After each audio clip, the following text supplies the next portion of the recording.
Hello, everyone. I'm Sean Tucker, the chairman of the Jamaica Project USA. Hi, everyone. I'm Jaquel Tucker, Executive Director of the Jamaica Project USA.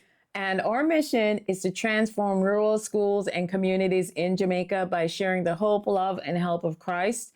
The way we do this is through our annual mission trips to Jamaica. We show up at the schools and we provide educational support.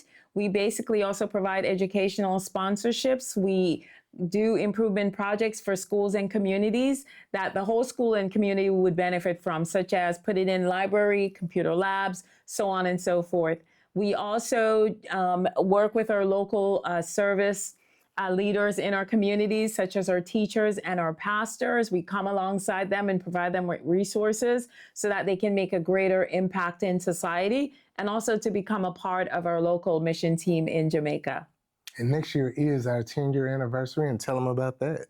Yeah, we're excited to celebrate our official 10 years as a 501c3 ministry here in the United States and the partnership with Making an Impact in Jamaica. And so one of the biggest things that we're focusing on next year will be the start of our first Rural Community Resource Center in Jamaica. At times like this, it's really important that we really focus on the true need of this to double as an effective center for disaster relief, in addition to all of the sustainable and transformative programs that we're going to have in place for the center with a library, computer lab, and all of these amazing workshops that we're going to have there, community garden. But you will hear more about that soon. As you've all heard, Hurricane Melissa is the biggest news on everyone's mind right now for Jamaica. And so we are staying attuned to the news about that. As you know, it's a Category 5 hurricane and it's headed there at 160 miles per hour, about to hit overnight into the morning hours. And so we're watchful and very, very prayerful because nothing like that has impacted Jamaica before. And so we don't know what the damages are going to be. The predictions aren't good, but God is so faithful. And so we just pray that He will send His angels to protect Jamaica and that some of this will be diverted from the island, because we know it's an absolutely beautiful country. It was created that way by God. And I believe that He's faithful to sustain the country and also the people of Jamaica. Wow, so being in Jamaica, living there, I was born in a rural community there. Our home is still there in that community. And I still have family members there. I have brothers and sisters living in Jamaica, aunts and uncles, and some of them are directly in the path of this storm right now. And so it's a challenging time for us as we seek prayer for protection and for provision as well. So it's very personal. But I've experienced hurricanes there before. I was there and experienced actually the worst hurricane in my lifetime in Jamaica and for many others. But this was Hurricane Gilbert in 1988 when I was still going to high school, not to date myself, Westwood High School in Trelawney. And a lot of the school experienced such great damage. And we had to actually leave school and go home, got home, and parts of the roof of our house was gone. But that started out as a Category 5, but by the time it hit Jamaica, it was a Category 3. And so therein lies the difference. Now this is headed there as a Category 5, something the island has never experienced. And so we can't even anticipate what the damage is going to be, but we just hope, again, for God's protection against some of that.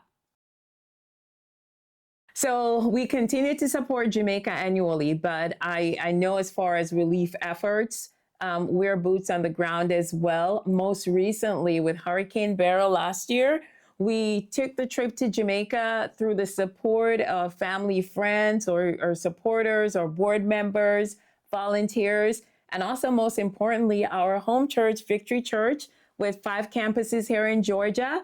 Victory was able to come alongside us. We visited Jamaica with 2 of our mission pastors and their young adult pastor. And so we were able to go there and make an impact in the hardest hit areas. We visited, it was Lioneltown, Clarendon area with Lioneltown, Rocky Point, Portland Cottage. Those were the hardest hit. And so Sean, you'll talk more about that, but we were able to also go into the community in St. Anne, provide food for residents, shipment that was done to help the St. Elizabeth area. We consider ourselves a people's nonprofit, and so we've served 8 out of the 14 parishes in Jamaica throughout years for various reasons. And so we're just open to wherever we can help. The magnitude of help that we get is what we deliver to the island. And so you could talk more about what we did in Clarendon. Yes, as Jaquel mentioned, we serve different communities and parishes all throughout Jamaica, but in the Hurricane Beryl aftermath, we definitely went to the parish of Clarendon. We served with our good friend, the Honorable Purnell Charles Jr., who is the Minister of Labor and Social Security, and his team is directly responsible for any type of disaster relief and humanitarian aid and efforts for the entire country of Jamaica. We partnered alongside him and his team, and we just roll up our sleeves, and he just really gave us an inside look to all of the different areas in the Clarendon Parish, as well as St. Catherine and the surrounding areas. But personally, my heart was really, really touched because these places are below sea level. And if you've never been there, even the persons who live in Jamaica, they are impacted emotionally when they think about the people who live in these regions, how a lot of them, they don't have the resources, they don't have the means to escape their situation and even move to a higher ground or even to evacuate. And just to watch the fishermen whose boats were destroyed, some people's roofs were missing and everything. And we did our best to help, but that was just one part of the big picture. But with this hurricane Melissa coming, and it's predicted to be a Category 5 hurricane, you know, it's just devastating news. But God is able, and through prayer, through consecration, we know He's able to move mountains. He can move the storms, but we're gonna have to roll up our sleeves, be the hands and feet of Jesus, and we're gonna have to get in there and just help these people overcome this situation. So we just asking each and every one of you just to continue to pray for the island of Jamaica, the whole island of Jamaica, the people. And we just thank you for supporting us. And, you know, one of the things we just want to remind everyone about is some of these same people just a year ago who had lost everything and was at a point where they were just getting to close to even replacing it. You know, people with businesses, whether they raised chickens or they were fishermen or whatever other industry they were in, and they lost wages and they lost, you know, their livelihood. And so just getting back on their feet, imagine what that feels like. Now you hear something greater is coming. And so what we want people not to do is to lose hope and feel like, you know what, should I even try to rebuild? But we know Jamaicans are strong, they're resilient. And so we, the rest of the world, has to continue to bring hope. And hope in words, but even greater in action. So we want you to know that there is a sensitivity here because people are still hurting from just last year from that hurricane. And so that is the greater devastation should they lose it all again. And so, but as Sean said, God is faithful. I know that He's a restorer. And so even whatever happens tonight going into tomorrow morning in Jamaica, that God is faithful and He has His hands on Jamaica. And so Jamaica is a Christian and a praying country, and the world is praying, and prayer changes things. Yes.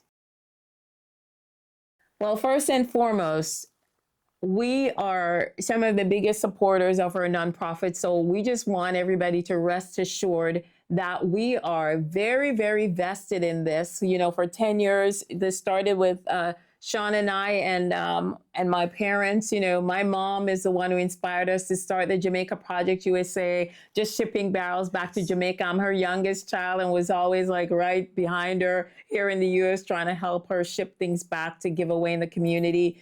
And Sean's parents, I mean, if you ever heard of people who sold everything, their comfortable, nice life in America, but they did that. They sold everything one day and they moved to Guatemala to live among the people and to minister to them and to help them. And so they are a true inspiration. And so the investment is so great for us because we don't see it as, oh, we're just starting a nonprofit to help people.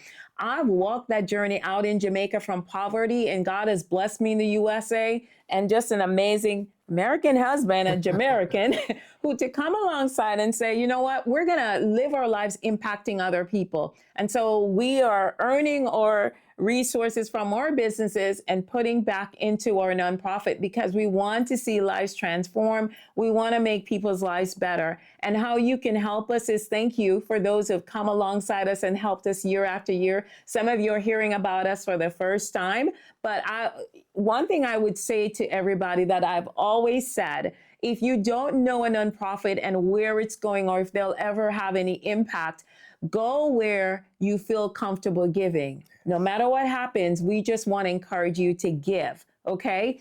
And so we encourage you, if your heart is led, to come alongside us for you to donate resources. We have our local business office in Norcross, Georgia, and so that's where resources can be dropped off, and we will definitely share more about that.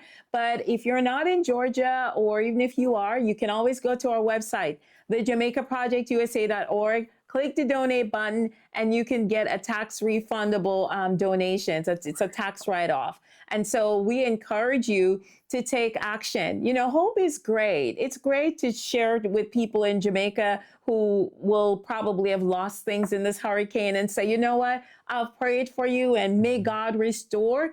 But if it's in your heart and you have the ability to give, go ahead and do it. God's going to place it on your heart and it cannot be denied. However you get it to Jamaica, to these people, we encourage you to do that because they're going to need it. And may whatever you give, as we've seen, yes, God will take it and multiply it like the loaves and the fishes. He is that faithful. And so we expect great testimonies and miracles to come out of this situation, no matter what happens. People are going to thrive out of it and they're going to move on with their lives and things are going to be restored. So thank you all so much. For those who have supported before, new supporters, thank you. And greatest of all, we thank God for what he's done already in Jamaica and what he's going to be doing in the future. May God bless the leaders of Jamaica, give them wisdom to manage and govern during this time. You know, sometimes people can have their inward fighting and the struggle is real because the resources aren't there. But we pray for a spirit of peace and calm to come over people and hope that God is coming to their rescue. And so we thank you for the outpouring of resources from all over the world, and to God be the glory for what's going to be done here. Thank you so much. Thank you.